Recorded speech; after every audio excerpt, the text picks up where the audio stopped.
சிவகங்கை மாவட்டம் மடப்புரம் கோவில்ல காவலாளியா வேலை பார்த்துட்டு இருந்த அஜித் குமார் அப்படிங்கிற இளைஞரை 2 நாளைக்கு முன்னாடி காவலர்கள் உங்ககிட்ட விசாரிக்கணும் அப்படின்னு சொல்லிட்டு காவல் நிலையத்துக்கு கூப்பிட்டு போயிருக்காங்க. 2 நாள் காவல் நிலையத்திலே வச்சு ரொம்ப கொடூரமான முறையில விசாரணை அப்படிங்கிறத நடத்திருக்காங்க.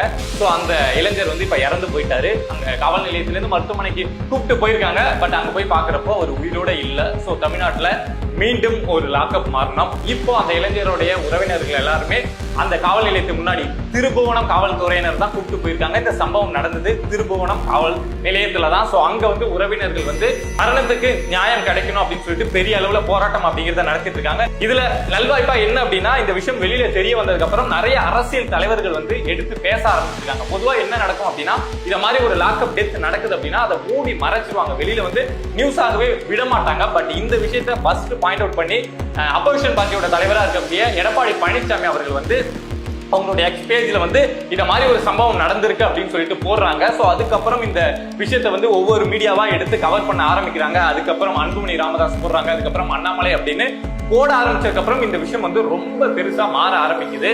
ஏன்னா லாக்அப் டெத் அப்படிங்கிறது ரொம்ப கொடூரமான ஒண்ணு. தமிழ்நாட்டில் திரும்ப திரும்ப, அதுவும் திமுக ஆட்சியில திரும்ப திரும்ப நடந்துட்டு இருக்க ஒண்ணு.